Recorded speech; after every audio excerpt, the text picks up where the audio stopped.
Olá, turma! Bem-vindos para mais uma aula de matemática. Hoje nós vamos dar início ao capítulo 9 sobre tabelas e gráficos para ficar bem informado. Mas para que servem as tabelas e os gráficos? Para organizar e apresentar dados, podem ser usadas tabelas e em outras situações podem ser utilizados os gráficos.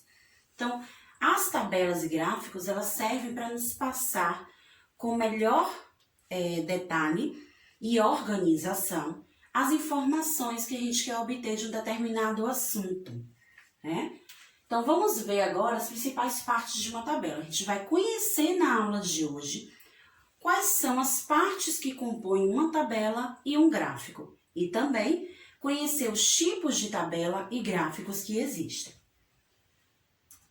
A tabela, ela precisa conter essas informações para ser uma tabela completa.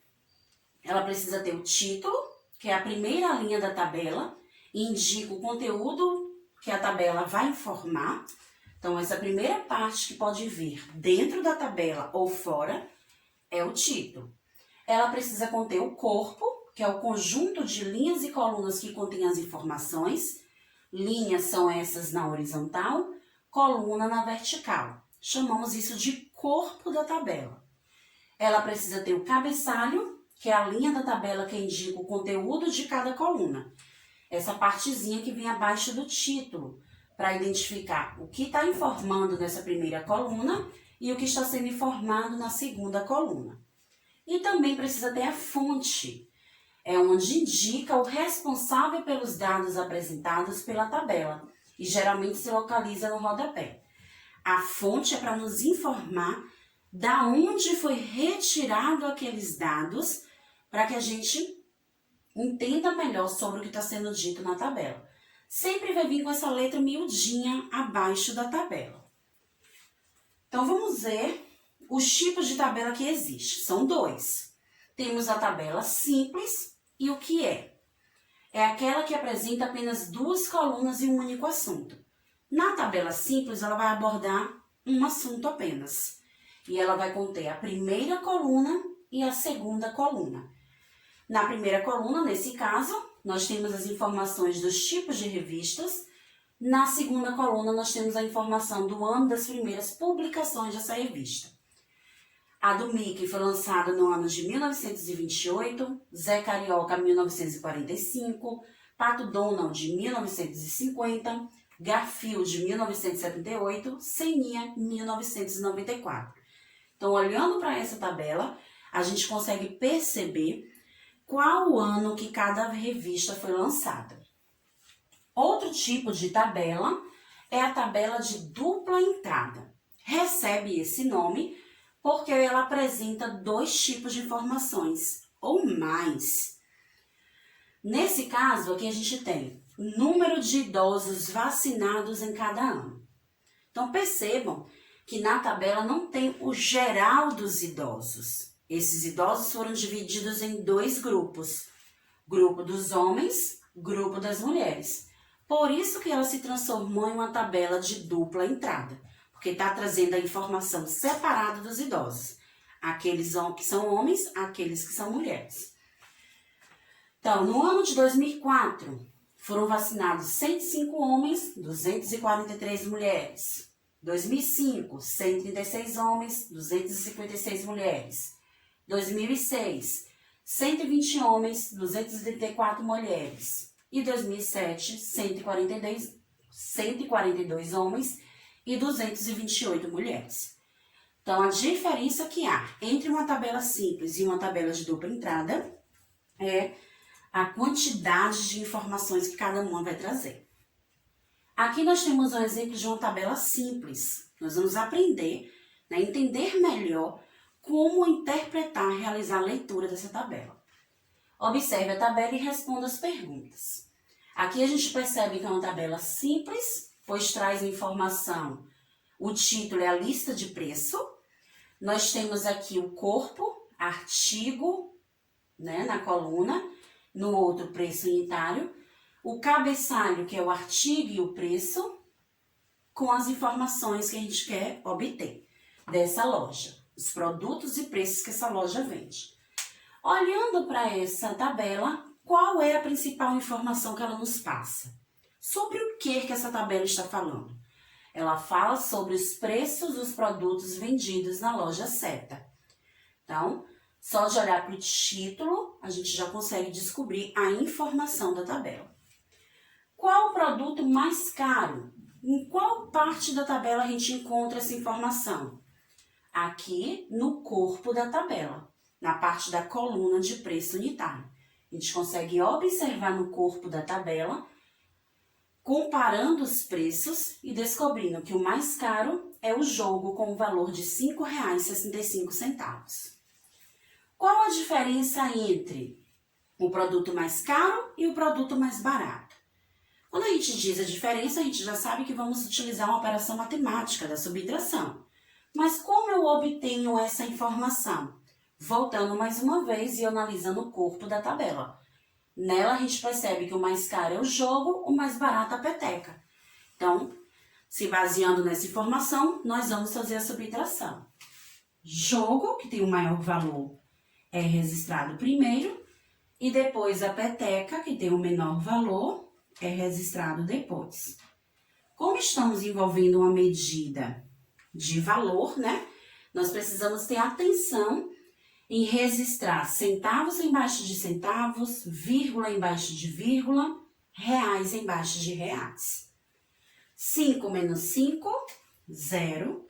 Não posso tirar 9 de 6 porque é menor, nós vamos transformar o 6 em 16, o 5 em 4. 16 menos 9, 7. Vírgula embaixo de vírgula, 4 menos 2, 2. Então, a diferença entre esses dois produtos é R$ 2,70.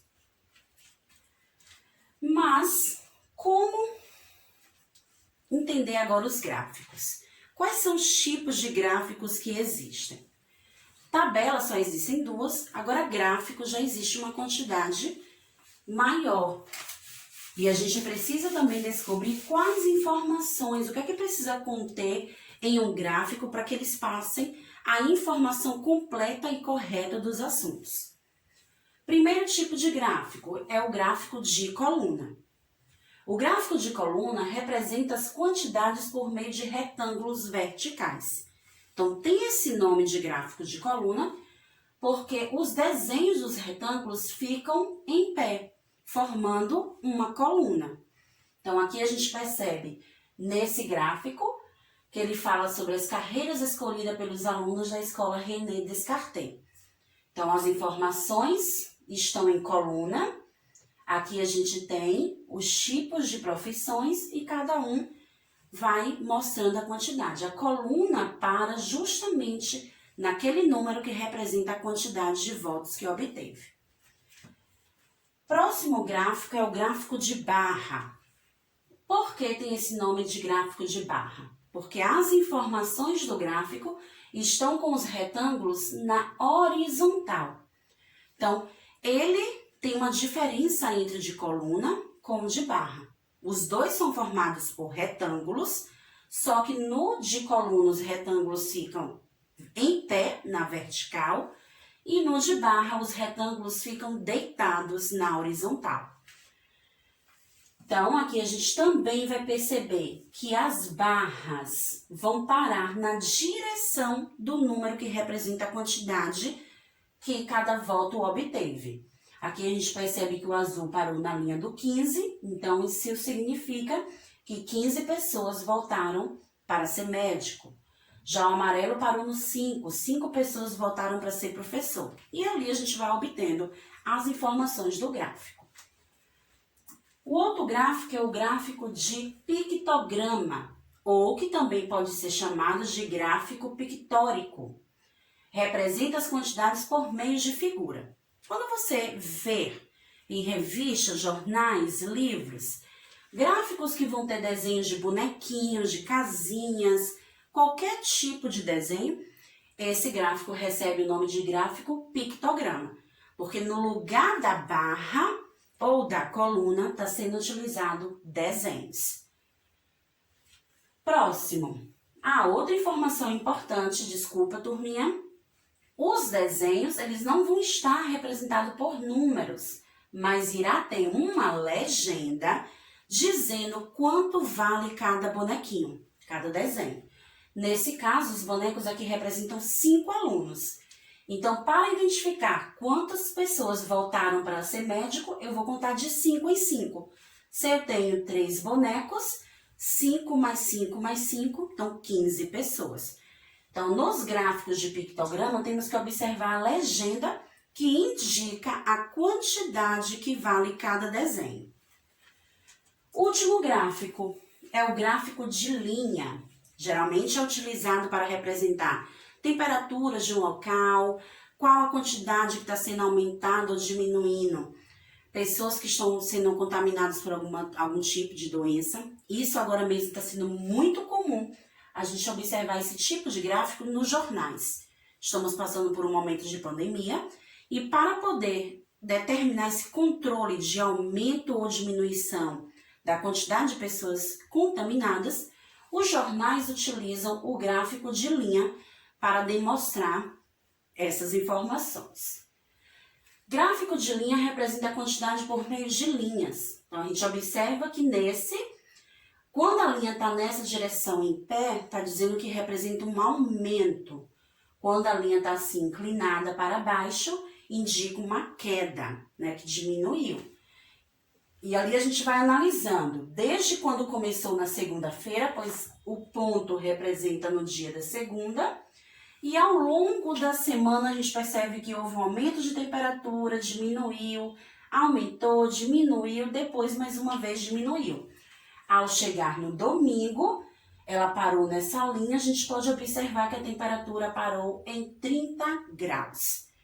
Então, as linhas, elas podem estar oscilando, né, no desenho. Pode representar um aumento ou uma queda. E aí, como descobrir a resposta de um gráfico de linha? Observando aonde o último ponto da linha parou. E aí, a gente identifica qual a quantidade representada naquele gráfico. Agora, vamos perceber quais são as principais informações que um gráfico deve conter. Ele precisa ter um título, que informa o conteúdo que está sendo trabalhado naquele gráfico. Precisa ter uma escala numérica indicando a quantidade, né, os valores considerados para construir o gráfico. Precisa-se ter uma legenda para indicar o assunto que os dados se referem. E precisa ter o corpo, que possui as informações quantitativas do gráfico. Esse corpo pode ser em colunas, em barras, em linhas ou pictogramas, tá? Corpo é essa parte que fica desenhada, informando para o leitor a quantidade representada no gráfico. Vamos interpretar esse gráfico que está sendo mostrado aqui na telinha, para a gente entender melhor como obter essas informações. Primeiro, qual a informação contida nesse gráfico? Sobre o que o gráfico nos fala? Eu vou ter essa informação analisando o título. Através do título, a gente vai descobrir sobre o que o gráfico está falando. Ele fala sobre os esportes preferidos pelos alunos da Escola Brasil. Então, essa é a informação que ele está trazendo para nós. Depois, como está sendo representada a escala do gráfico? Como vocês sabem, escala é essa parte numérica, os números que vem representando ali o gráfico. Para descobrir como está sendo representado, é para a gente observar como esses números foram ordenados, né? A gente vê aqui que começa sempre do zero e vai até a quantidade total que ele está querendo obter. Do 0 passou para o 50, para o 100, 150, 200, 250, 300, 350, 400. Então, a gente percebe que a escala está sendo aumentada de 50 em 50. Depois, quais as modalidades de esporte apresentadas no gráfico? Essa modalidade que ele se refere é os tipos de esporte que o gráfico mostra. A gente vai observar isso na legenda. Na legenda, a gente observa que os esportes que foram colocados no gráfico são futebol, basquete, voleibol, natação e ciclismo. E última pergunta, quantos alunos preferem futebol e voleibol? Também vamos retirar essa informação da legenda, mas também do corpo, pois é através do corpo que a gente vai saber a quantidade de cada um. Se é futebol com voleibol, nós vamos procurar aqui na legenda onde está o futebol, e no corpo nós vamos observar até onde a coluna vai até o número 350. Então, a quantidade do futebol, 350. Voleibol, tá logo aqui, na legenda, e no corpo, na coluna, a gente percebe que ela vai até o número 200. Então, percebam que tia Rose observou até a linha que ela parou e fui seguindo com o meu dedo para observar que número está sendo representado. Então, 200. Se eu quero saber a quantidade total entre esses dois esportes, nós vamos adicioná-los. 0 mais 0, 0. 5 mais 0, 5. 3 mais 2, 5. Então, futebol com voleibol teve um total de 550 votos. Então, turma, nossa aula de hoje foi para a gente poder entender melhor como realizar a leitura de tabelas e gráficos. Podemos perceber a diferença entre os gráficos e tabela, o que é que compõe esses dois, a tabela e o gráfico, e os tipos de tabelas e gráficos que existem. Então, leiam com atenção a atividade em casa, interpretem corretamente o gráfico analisando o corpo, analisando a escala, os tipos de cada um, e a gente se encontra na próxima aula. Tchau, tchau!